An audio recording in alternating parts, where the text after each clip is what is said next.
Hey guys, this is Abhishek from gadgetstools.com, and today we are going to do the quick unboxing and full review of the Gionee eLife S5.1, which is one of the thinnest phone out there in the market. There are many thin phones right now in the market. The one which was kind of predecessor of this one was the Gionee S5.5, which was the thinnest phone till the time the Oppo R5 came into the market, which has 4.85mm in terms of thickness, whereas this one is 5.1mm in terms of thickness, which is again very thin. And one thing which is better on the Gionee eLife S5.1, being a thinnest phone, it has a 3.5mm audio jack as well, whereas the Oppo R5 does not have the headphone jack, and again that is why it is slimmer than this one. So this is one of the most slimmest phone with the headphone jack out there in the market. We are going to unbox this phone, and this is again very light phone, very good in terms of performance. We have used this device for approximately 3 to 4 days now. Before doing this review, I have already unboxed the phone, so I have used the phone. I will be telling you everything related to the phone, including the display, the overall day-to-day performance, and everything else which could matter to you if you actually plan to buy this phone. Taking a look over the box, we can see that the box is again the same which we have seen earlier for the Gionee S5.5. The box packaging and the design remains the same. At the back side, we have some specifications, some other details mentioned. The MRP which is mentioned on the box is 19899, whereas this device is available for a much less price. We will tell you the exact price as well. This is how the support will go for the 3G and 2G.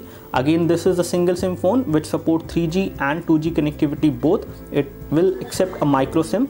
The display on this device is again smaller than what you have actually got on Gionee S5.5. So this is 4.8-inch display, whereas the display which we have got on Gionee S5.5 was 5-inch. So again, not much of a difference over there. As far as dimensions are concerned, in terms of thickness, it is 5.15mm, which is the unique point. It is one of the slimmest phone out there, and it is also very light as well. Now here we have other details for the Bluetooth, which is Bluetooth 4.0, which we have on this device. The primary camera at the back is 8 megapixel autofocus camera, which can record high definition video. The front camera is 5 megapixel, which can take decent selfies, and again it is a fixed focus camera. When it comes to video recording, high definition video recording and playback both are supported on this display. We have octa-core 1.7 GHz processor on this device, which was the same which we have seen on the Gionee S5.5. So we have the same processor on this one as well. Apart from that, we have 1 GB of RAM, 16 GB of internal memory we have on this phone, and again this memory cannot be expanded because there is no micro SD memory card slot on this phone. When it comes to the browser, we do have browser, and OTG support is also there on this phone. When it comes to sensors, you have accelerometer sensor, proximity sensor, magnetic compass sensor as well, and then you have light. And the battery inside the device is 2050 mAh battery, which again cannot be removed. It is a unibody phone. As far as SAR values are concerned, here we have the SAR values for the device as well, which is 0.183 watt per kg 1 gram head and 0.597 watt per kg 1 gram body. Both of these values are under the permissible limit. What all you will get within the package is going to be the handset, the battery charger, hands-free, data cable, user guide, warranty card, service center list, OTG cable, and then you have 2 pair of screen protectors for the back as well as for the front. And this is how the package contents look like. Let me just open the package and show you what we have inside. So further going inside the package, we can see that here we have the flip cover which come within the package. So this is adhesive kind of a flip cover. You have to remove this plastic film and then you can attach it at the back side. Again, once you use this flip cover, the moment you remove it, there might be some traces of adhesive over there which will be left, which you can always remove in case you don't want to use the flip cover later on. But this will provide a very good protection to this phone.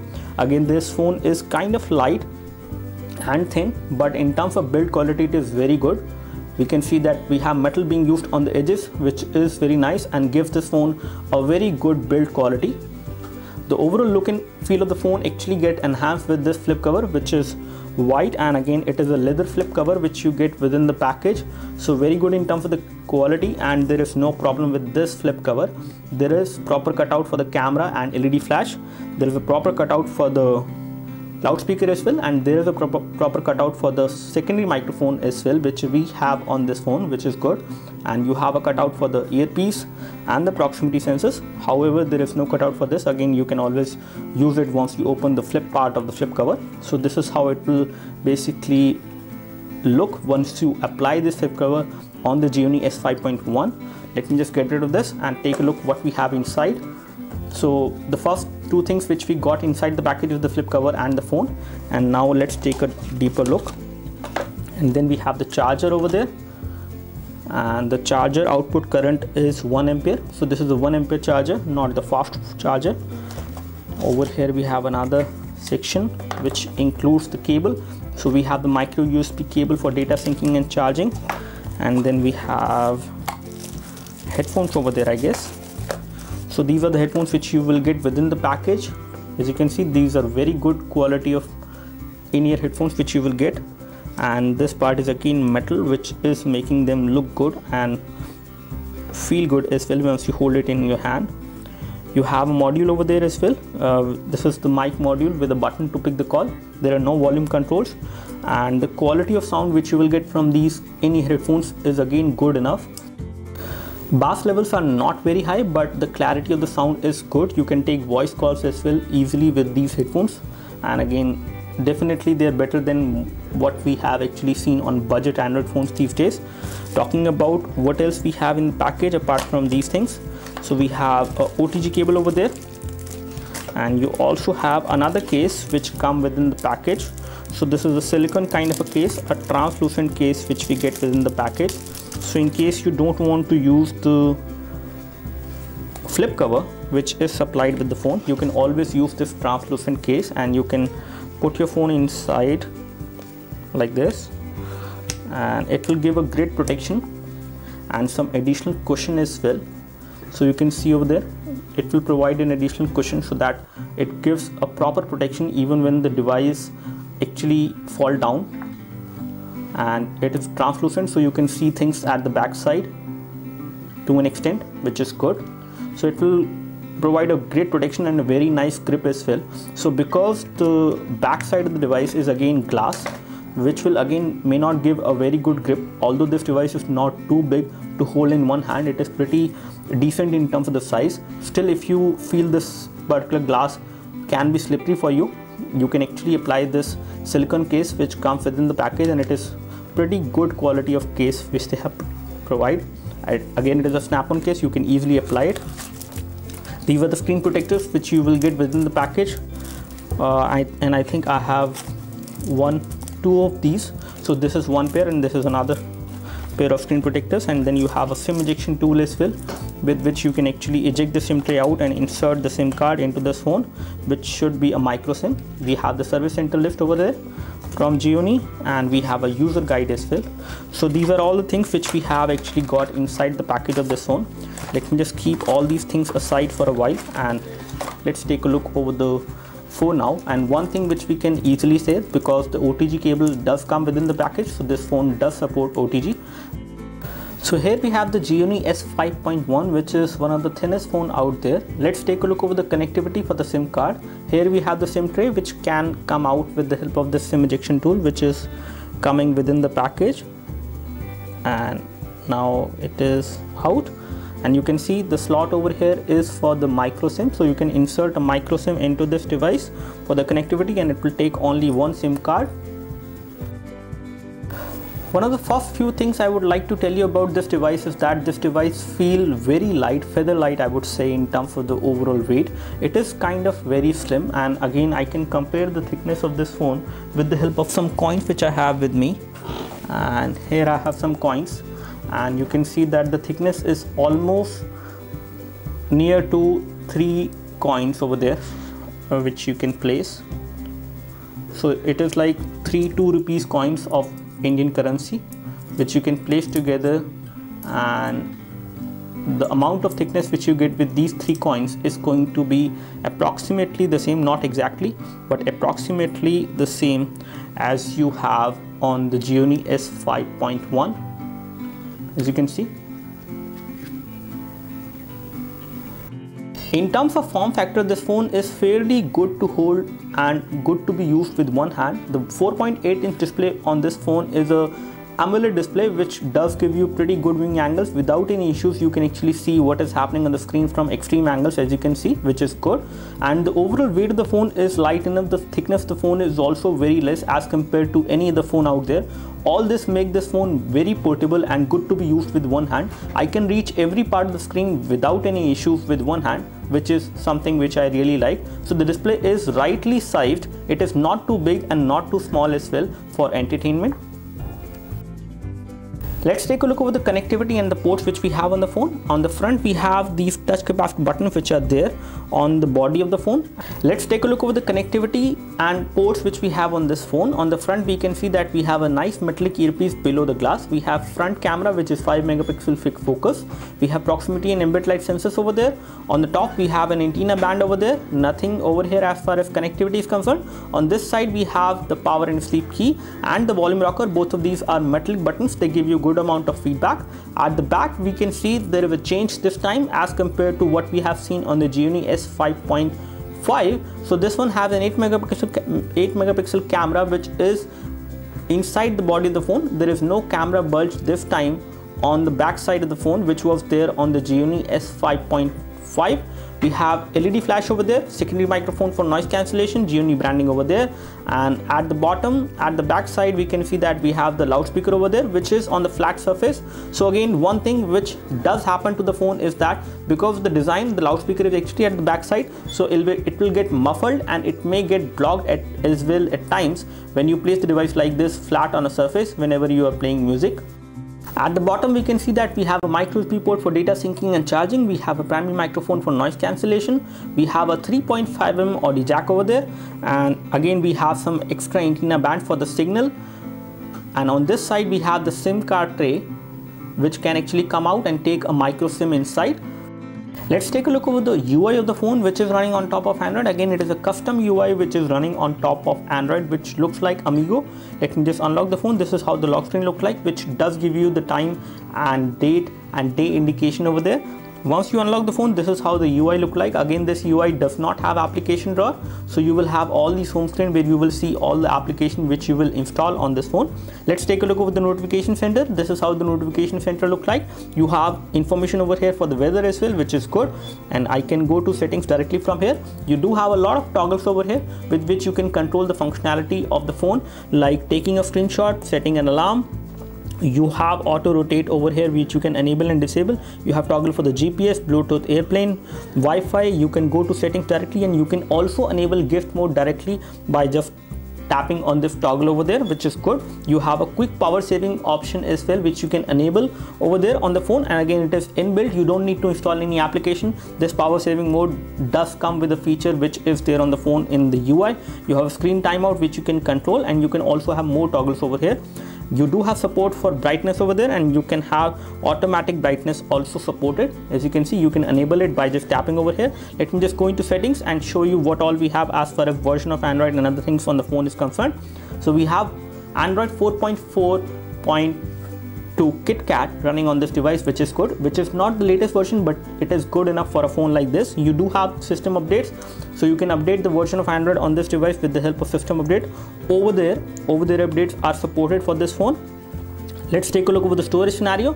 Again, we have installed certain number of applications on this phone, so the storage will be kind of less because some amount of storage has been taken by these application and game which we have installed on this phone for testing. So when it comes to the system storage, the total storage on the phone is 16 GB, and right now the free storage is 10.70 GB available on this phone. Again, we have installed certain number of applications, but the storage which you will get on this phone is going to be approximately 11 GB, which you will get on this phone once you take it out of the box, and the RAM free which you will get on this device is going to be approximately 400 to 500 MB. Let's take a look over the current status of the RAM. As of now, there are certain number of applications and processes which are running in the background, and the current amount of free RAM available to the user is going to be 277 MB. However, on the first boot you will get around 400 to 500 MB free, and this much of RAM is being used. Again, with this much of low amount of RAM available to the user, the phone is responsive and I do not feel any issues while using it. So we also took a screenshot before installing all the application. When we actually took the phone out of the box, the amount of storage which you will get on this device available is going to be 11.98 GB to be very precise. As far as other options are concerned, we do have support for tethering and portable Wi-Fi hotspot on this device. So you can create a portable Wi-Fi hotspot using the 3G SIM card which you can insert into this device. You have support for USB tethering, and Bluetooth tethering is also supported, which is good. Apart from this, if we take a look at the location information, we do have support for GPS navigation on this device. You just need to enable location over here, and then you can use this device for GPS navigation without any issues. It works, and we have tested it. It can log the GPS coordinates pretty easily outdoors. Indoors it might be a problem. It may take like a minute or more in that case, depending on the signal conditions. You can also customize the font size on this phone. As you can see over here, you can control the font size from small, you can take it to normal or take it to medium. As per your preference, you can adjust the font size, and you do have other options as far as display is concerned to adjust the display to suit your preferences. In case you would like the display to be dim, you can actually do that. You can have automatic brightness as well, and you can also have the button light which you can enable and disable. And you can also disable the touch capacitive button light which are there on the body of this phone by just tapping over here under display. You can also disable and enable lock screen notification. So you can adjust a lot of things as far as UI is concerned. How would you like to use this phone is something which you can control on your end with the UI. It does give you all the options. Now this is how the phone dialer look like. On the phone dialer you can easily dial a number, and you can also make cellular video calls over there using this option. So the moment you tap on this particular option, it will allow you to make a cellular video call. In case you face any problem, you can always type in the landscape mode as well. Here we have the messaging application. On the messaging application, you can see that this is a custom messaging application as far as interface is concerned. And over here we see the keyboard, which is a Touchpad X keyboard which comes pre-installed on this phone. You just need to enable it. The moment you set up the phone, you can enable it. You do have continuous input typing supported, but one thing which is not too good for this keyboard is that the moment you tap on any of the keys, you do not get a pop-up of which key you are pressing. So it might be difficult for some people out there to type. Again, when it comes to the 4.8-inch display this phone has, it is pretty big to type on this device without any issues. You can type with thick and thin fingers without any problem. In case you face any problem, you can always type in the landscape mode as well. As far as battery drain is concerned, we tried playing some game with the help of this benchmarking utility for the battery. For 44 minutes, the moment we started that test, it was 69%, and the moment we stopped that test, it was 44 minutes of that high definition gameplay on this device, and the battery decreased to 43%. And when it comes to the battery drop rate, it is approximately 1.6% of battery drop for every 1 minute of high definition gameplay back, which is again makes out to be slightly more as per what we have seen on some other devices. But still, with this much amount of usage, you can easily get around 1 day of battery backup. And with all these stats, one thing which is clearly indicated that with 10 minutes of high definition game playback, the battery will drop around 16% in terms of the charge. Here we have the hardware information for this phone. As you can see, the model number is Gionee S5.1. We have ARM V7 processor clocked at 1.7 GHz. It is an octa-core CPU. It is MediaTek 6592 chipset. When it comes to the GPU information and the resolution, it is 720 to 1280, which we have on this device. As far as display resolution is concerned, which is a pretty good display resolution for a device like this. You get 306 pixels per inch on this device with a pixel density which is pretty decent. You will not notice any pixelation on this device. We have Mali 450MP GPU on this device, and when it comes to the sensors, we have 3-axis accelerometer sensor, significant motion sensor also. We have proximity light, gyroscope, orientation, magnetic field sensor, rotation, vector, gravity and linear acceleration sensor as well on this device. On Antutu benchmark, we have got a pretty impressive score for this device, which is 30867, which you can see, and this device ranks in between Xiaomi Mi 3 and Xiaomi Redmi Note in terms of benchmark scores. In day-to-day usage, one thing I can say is that this device is responsive enough, especially whenever you are playing some casual games on this device, whenever you are watching videos or doing anything else. But in case you are using this device in a heavy usage format, that means you are playing some high definition games, then you will experience slight amount of heating at the back side, and you will also notice slight amount of UI lag as well when you go across home screen and when you switch in between different applications. On Ninamag we have got a pretty impressive score again, which is 61.8 FPS, which is one of the best score which we can get on this device. This device in terms of gaming is also decent enough. It can play high definition games, and we are just going to play some of the games to show you the overall performance of this device as far as gaming is concerned. The first game which we are going to play is called Temple Run OZ over there, and the game has been loaded. Volume is full. When it comes to touchscreen response, the touchscreen response is pretty good, and the graphics are also loaded fine. I do not see any kind of issues in the graphics. So you can play this game on this device without any issues. The viewing angles of the display are also good enough when you tilt the phone like this while playing the game.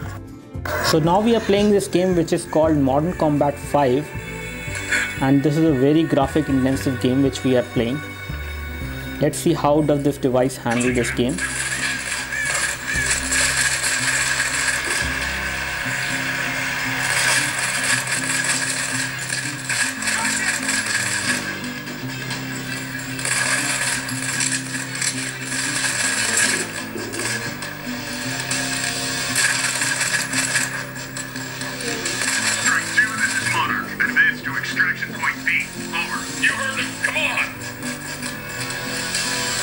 So in terms of graphics, it is handling this game pretty well, but I cannot see the graphics very crisp and clear on this device. But I do not experience any lag till now.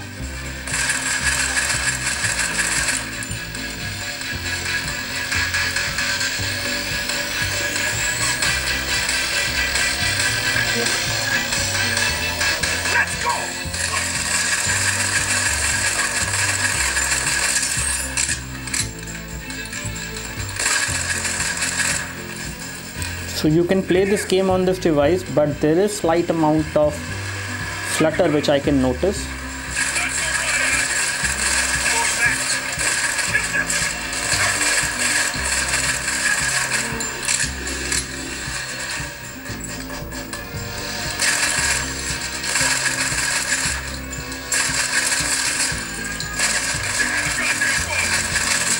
I can also notice slight amount of heating over here on this part while playing this game.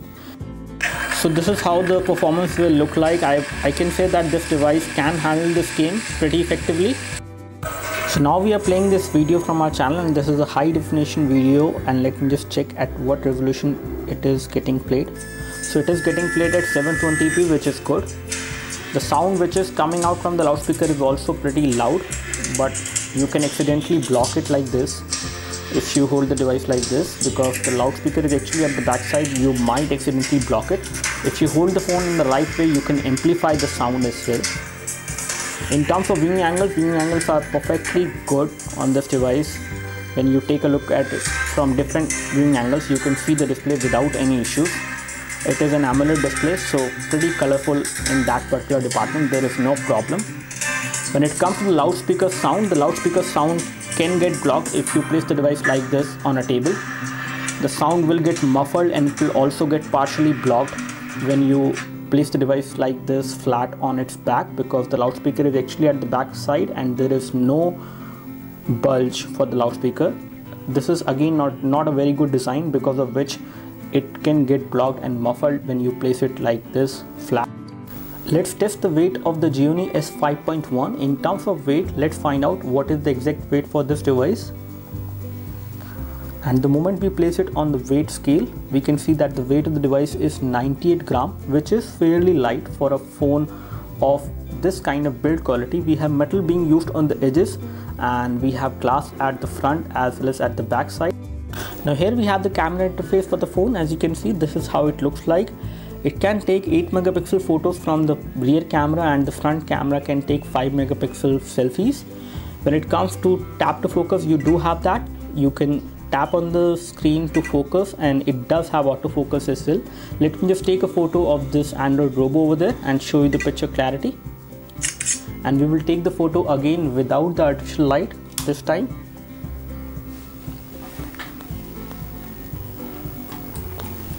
let me just take the photo again. So we have taken both of these photos, and let me see how do these photos actually look like when you take it with artificial light and without artificial light. First of all, we will take a look over the photo which has been taken with artificial light. So this is how it looks like. It looks good in terms of clarity as well as in terms of color production. So this is how these photos look like. The one which has been taken without the artificial light, this is how it looks like. It looks decent in terms of the clarity. In terms of details, it is not that great. Whereas the one which has been taken with artificial light, in terms of details, it looks very nice. It has more amount of details as compared to the one which has been captured without the artificial light. I would say both of these photos look good enough, especially from the rear camera as far as quality is concerned. Let's take a look over the front camera quality, and for that we have to toggle to the front camera. This is how the front camera look like. Let me just take a photo of myself, and again you can take your selfies pretty quickly from this device. As far as camera shutter is concerned, it is pretty quick, and the clarity which you can see in these self shots is also decent. The front 5 megapixel camera can do a pretty good job. Taking a look over the other camera options, we have the option over here to control the flash. You can go to the video mode directly from here. You can also launch the Charm camera application which comes pre-installed on this phone, in which you can take different kind of photos with different kind of effects. You can take a photo of a face with face beauty mode. You have a makeup mode as well. You do have some other modes which are there in this particular camera application. Now this camera application can be launched directly from the regular camera application. They have provided a shortcut for the same, and this way you can have much better photos, especially with different kind of effects which you can apply on the photos the moment you take it.